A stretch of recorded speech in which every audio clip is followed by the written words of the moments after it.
Hi everybody.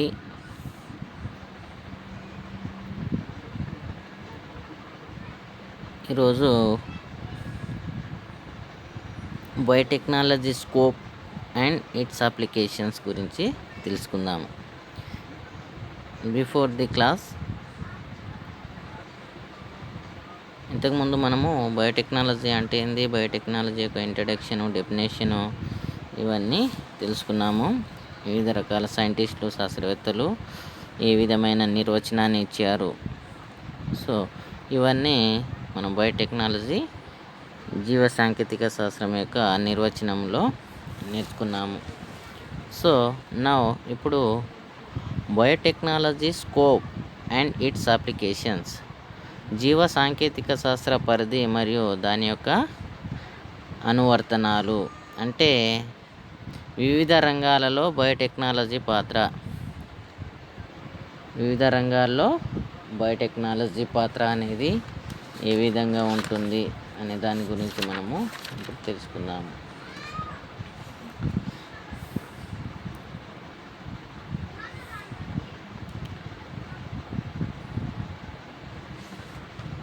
మనకు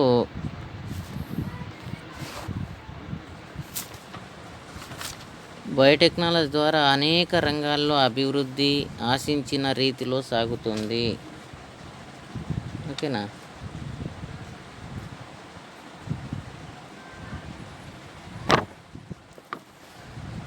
biotechnology ద్వారా అనేక రంగాల్లో అభివృద్ధి ఆశించిన రీతిలో సాగుతుంది.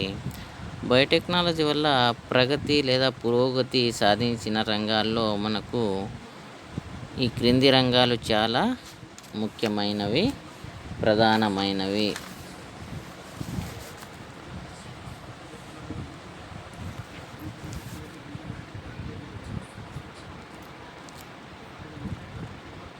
అవి చూసినట్లయితే మనము ఒకటి బయోటెక్నాలజీ,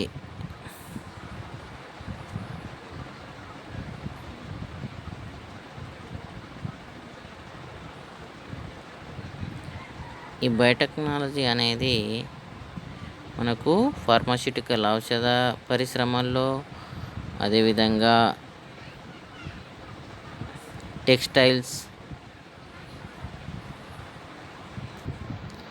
ఇక్కడ ఫార్మాస్యూటికల్స్ అంటే ఔషధ పరిశ్రమ, టెక్స్టైల్ అంటే వస్త్ర పరిశ్రమ, ఇక్కడ ఔషధ కాదు, వస్త్ర పరిశ్రమ.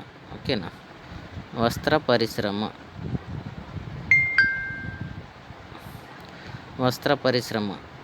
నెక్స్ట్ ఆక్వాకల్చర్, జల వ్యవసాయము, ఫారెస్ట్రీ, అటవీ శాఖ, కెమికల్స్, రసాయనాలు, డయాగ్నోస్టిక్స్, వ్యాధి నిర్ధారణ విభాగాలు, అదేవిధంగా ఫోరెన్సిక్స్, నేర పరిశోధన, ఫుడ్ ప్రాసెసింగ్, ఆహార పదార్థాల క్రమబద్ధీకరణ, ఎన్విరాన్మెంటల్ క్లీనప్, పర్యావరణ సంరక్షణ, హౌస్ హోల్డ్ ప్రొడక్ట్స్, గృహోపకరణ వస్తువులు.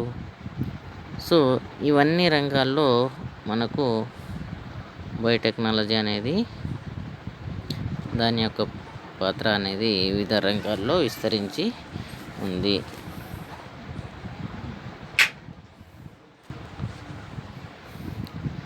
ఈ విధంగా అన్ని రకాలుగా ఇది విస్తరించి ఉంది.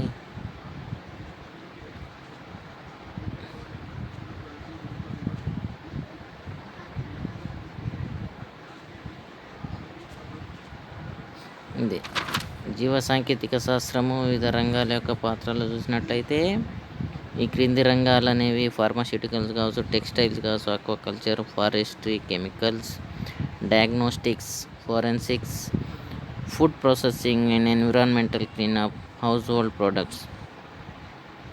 ఇన్ని రంగాల్లో ఇది దాని యొక్క పాత్రని పోషిస్తుంది. పై రంగాలలో నూతన లేదా మెరుగైన నాణ్యత గల వస్తువుల ఉత్పత్తి బయోటెక్నాలజీ వల్ల సాధ్యమవుతుంది. అంతేగాక వేగంగా, సమర్థవంతంగా, అవసరమైన విధంగా వాటి యొక్క ఉత్పత్తి అనేది జరుగుతుంది. ఇంకా మనం చూసినట్లయితే బయోటెక్నాలజీ అనేది భవిష్యత్తు అవసరాలను సమకూర్చే దిశగా సాగుతుంది. బయోటెక్నాలజీ భవిష్యత్తు అవసరాలకు సమకూర్చే దిశగా సాగుతుంది.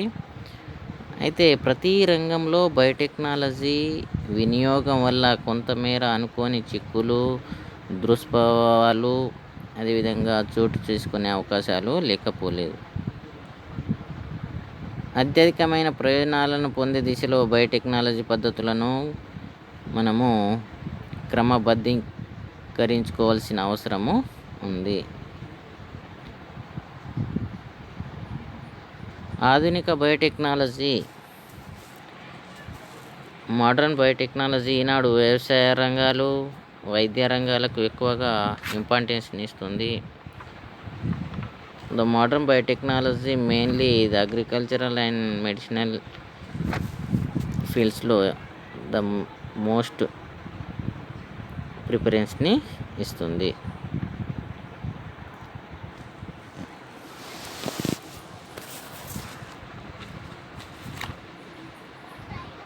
అయితే recent development both in microbiology and genetic engineering have opened up new areas where microorganisms can be exploited profitably for the production of industrially important biochemicals. Microbiology, genetic engineering రంగాల ప్రగతి వల్ల సూక్ష్మజీవులను మనము సమర్థవంతంగా పారిశ్రామిక రంగాల్లో వినియోగించే అవకాశాలు పెరిగాయి. ఫలితంగా పారిశ్రామికపరమైన ప్రధాన జీవ రసాయనికాల ఉత్పత్తి మనకు ఈనాడు పెరిగింది. యాంటీబయాటిక్స్ కావచ్చు, అమైనో ఆమ్లాలు కావచ్చు, హార్మోన్స్ కావచ్చు, విటమిన్లు కావచ్చు, ఎంజైమ్లు, పెస్టిసైడ్స్, ఆల్కహాలిక్ పానీయాలు, జున్ను మొదలగునవి ఉత్పత్తి బయోటెక్నాలజీ పరంగా సాగుతుంది. The important biotechnological products include alcoholic beverages, cheese, antibiotics, fructose syrups, amino acids, steroids, hormones, vitamins, enzymes, albumins, pesticides, etc. Biotechnology ప్రభావితం చేస్తున్న ప్రధాన రంగాల్లో కిందివి ముఖ్యమైనవి.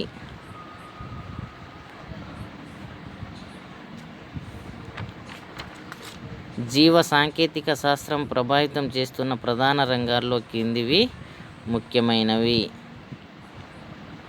దట్ ఈజ్ అగ్రికల్చర్ బయోటెక్నాలజీ, వ్యవసాయ రంగంలో జీవ సాంకేతిక శాస్త్రము,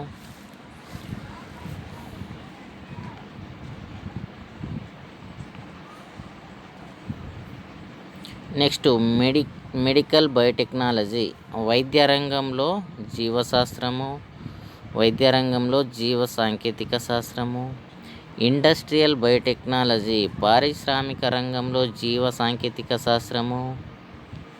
ఎన్విరాన్మెంటల్ బయోటెక్నాలజీ, పర్యావరణ రంగంలో జీవ సాంకేతిక శాస్త్రము. ఆక్వాకల్చర్ అండ్ మెరైన్ బయోటెక్నాలజీ, రొయ్యల పరిశ్రమ మరియు సముద్ర సంపద పరిశ్రమల్లో జీవ సాంకేతిక శాస్త్రం యొక్క. అదేవిధంగా మైనింగ్ బయోటెక్నాలజీ, గనుల సంబంధమైన జీవ సాంకేతిక, గనుల లేదా ఖనిజ రంగం అనొచ్చు, గనుల లేదా ఖనిజ రంగ సంబంధమైన జీవ సాంకేతిక శాస్త్రము లేదా ఖనిజ రంగంలో జీవ సాంకేతిక. ఓకేనా? ఈ విధంగా జీవ సాంకేతిక శాస్త్రం అనేది బయోటెక్నాలజీ అనేది the mainly probably to effect on the main fields, that is agricultural biotechnology, medicinal biotechnology, industrial biotechnology, environmental biotechnology, aquaculture and marine biotechnology, mining biotechnology. These are the main, ఇవి ప్రభావితం చేస్తున్న ప్రధాన రంగాల్లో మనకు కిందివి ముఖ్యమైనవి. దీంట్లో ఒక్కొక్క దాని గురించి మనము కులంకషంగా చర్చించుకుందాము. దీంట్లో ఫస్ట్ వన్ అగ్రికల్చరల్ బయోటెక్నాలజీ.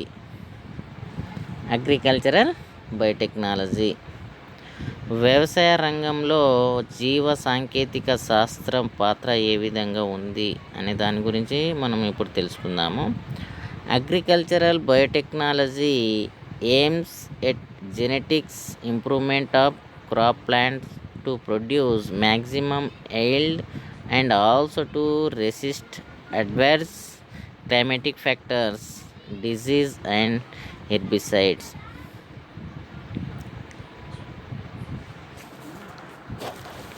మనము పంట మొక్కల జన్యు రూపాలను తగిన విధంగా మార్చి పంట మొక్కల improvement of crop plants to produce maximum yield and also to resist adverse climatic factors, disease and herbicides etcetera.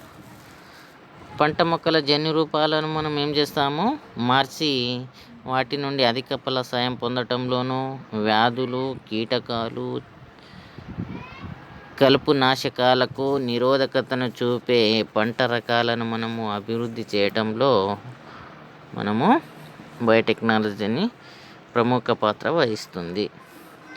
It also explain the method of culturing microorganisms which can be used as biofertilisers and as bio insecticides in agriculture. Biofertilisers సజీవ ఎరువులు లేదా జీవ ఎరువులు అంటాము. Bio insecticides జీవ కీటక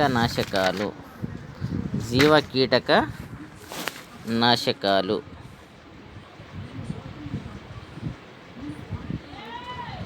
బయోఫర్టిలైజర్ జీవ ఎరువులు and bio insecticides జీవ కీటక నాశకాలు. It also explain the method of culturing microorganisms which can be used as biofertilisers and as bio insecticide in agriculture.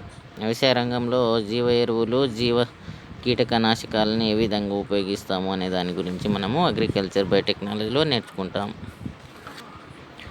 దీంట్లో బయోఫర్టిలైజర్స్ సజీవ ఎరువులు మనకు తెలిసిందే. జీవ ఫర్టిలైజర్స్ ఎరువులు. The word biofertilisers refer to the microbial population that are capable of enriching the soil fertility by their activities. ఈ జీవ ఎరువులు వాడడం ద్వారా నేల సారవంతత అనేది జరుగుతుంది.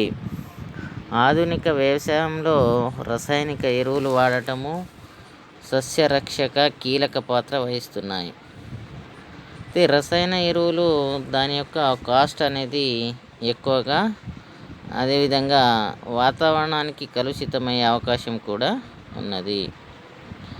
సో అందువల్ల మనం ఏం చేస్తాము, రసాయనిక ఎరువులకు ప్రత్యామ్నాయంగా సూక్ష్మజీవులను ఎరువులుగా వాడటానికై ప్రయత్నాలు జరుపుతున్నాము.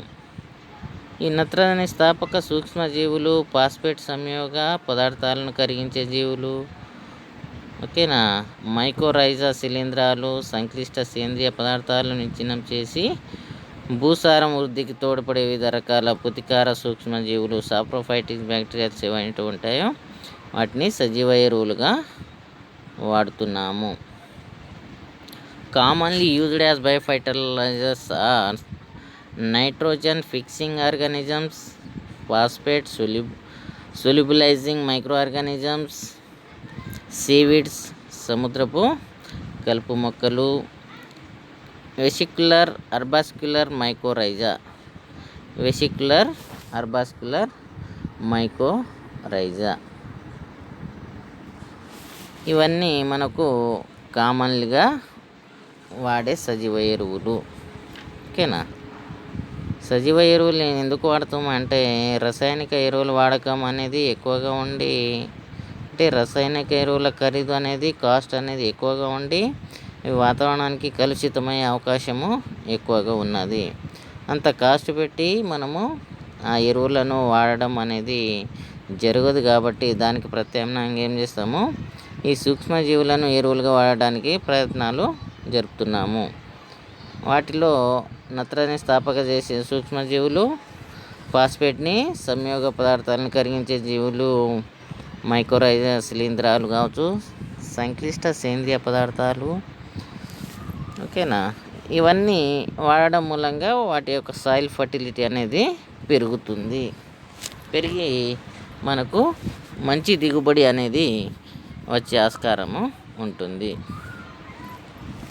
అడ్డమైన ఎరువులు వాడడం మూలంగా మన నేల సారవంతత అనేది తగ్గి పంటల దిగుబడి అనేది తగ్గిపోయి మనకు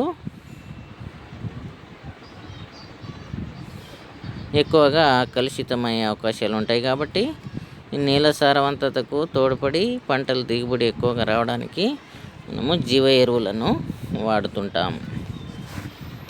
అందులో మొట్టమొదటి nitrogen fixing organism, second one phosphate solubilising micro organism, భాస్వరంను కరిగించే సూక్ష్మజీవులు, సీవీడ్స్ అంటే కలుపు మొక్కలు, సముద్రపు కలుపు మొక్కలు అంటాము, వెసిక్యులర్ అర్బాస్కులర్ మైకోరైజా, ఈ వెసిక్యులర్ అర్బాస్కులర్ మైకోరైజా. సో ఇవన్నీ మనకు జీవ ఎరువులుగా ఉపయోగపడుతున్నాయి. సో దీంట్లో నైట్రోజన్ ఫిక్సింగ్ ఆర్గానిజం గురించి తెలుసుకుందాము. మనకు తెలుసు nitrogen is one of the most important macronutrients, స్థూల పోషకము రిక్వైర్డ్ ఫర్ ప్లాంట్ గ్రోత్. మొక్కల పెరుగుదలలో స్థూల పోషకమైన వాటిలో నైట్రోజన్ అనేది చాలా ప్రముఖ పాత్ర వహిస్తుంది. అత్యంత ఆవశ్యకమైన mostly essential elements in the required for plant growth. So మనకు వాతావరణం నందు 78% నత్రజని అనేది లభిస్తుంది. వాతావరణం నుండి అట్మాస్ఫియర్ కంటైన్స్ 78% ఆఫ్ N2. అంటే మనకు వాతావరణంలో 78% నత్రజని అనేది వాయు రూపంలో ఉన్నప్పటికీ ఉన్నత వర్గాలకు చెందిన మొక్కలు అనేవి గ్రహించలేవు. ఎందుకంటే నైట్రోజన్ మధ్యన మనకు ట్రిపుల్ బాండ్ అనేది ఉంటుంది, ఓకేనా. ఈ బాండ్ అనేది చాలా గట్టిగా ఉంటుంది. దీన్ని మనము బ్రేక్ డౌన్ చేయలేదు కాబట్టి వాటిని ఏం చేస్తాము, కొన్ని రకాల సూక్ష్మజీవులు మాత్రమే ఈ అణు నత్రజనిని స్థిరీకరించి అమోనియా రూపంలో మారుస్తాయి. ఈ నైట్రోజన్ N2ని మనము అమోనియా రూపం NH3 రూపంలో మార్చి నైట్రేట్ రూపంలోకి మార్చి మొక్కలకు అందిస్తుంది. ఇవన్నీ fixing organism, nitrogen fixing organism సూక్ష్మజీవులు ఏవైతే ఉంటాయో అవి నత్రజనిని స్థాపన చేసి మొక్కలకు అందిస్తుంది.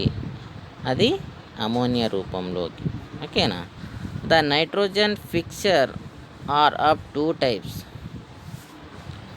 Nitrogen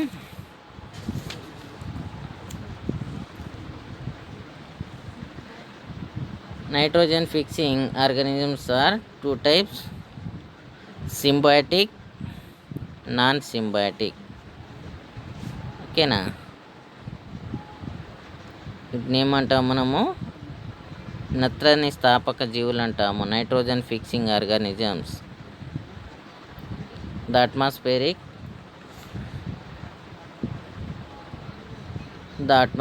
contains 78% of nitrogen. It is not readily available to plant. Only a small group of microorganisms called nitrogen fixing organisms. What are they are called? Nitrogen fixing organisms are capable of converting the molecular nitrogen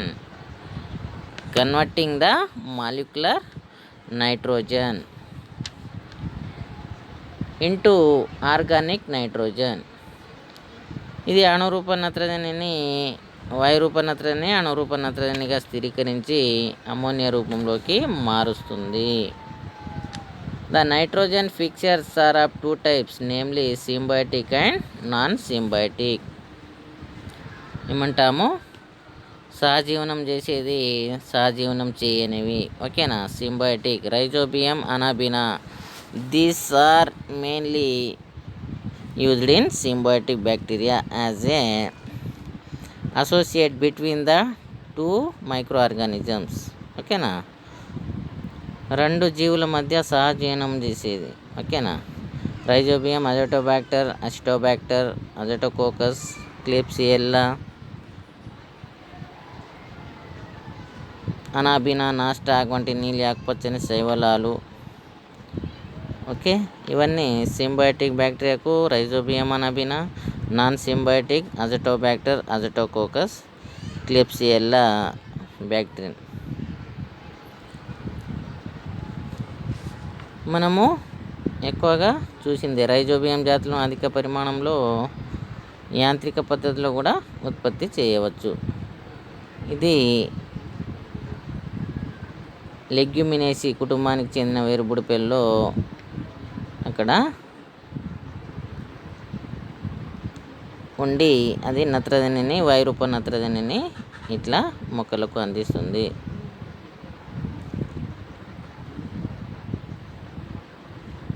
recombinant DNA technology helped in the cloning of NEEP genes to non nitrogen fixing micro organism.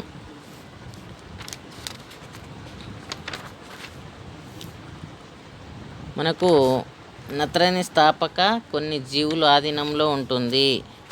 నత్రజని స్థాపకం అనేది nitrogen fixing in some in bacterias. ఓకేనా? Some in micro organism. Okay, ఈ జీవుల్లో నత్రజని స్థాపన కొన్ని జన్యువుల ఆధీనంలో ఉంటుంది.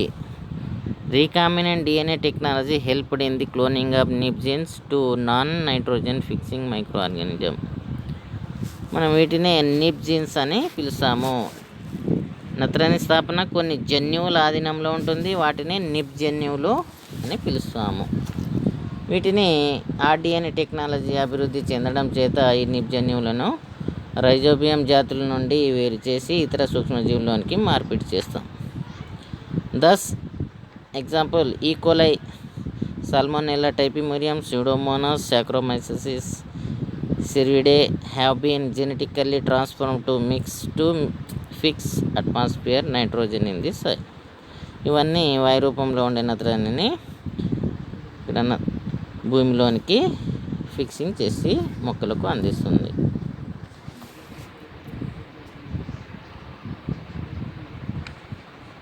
Next phosphate solubilising micro organism.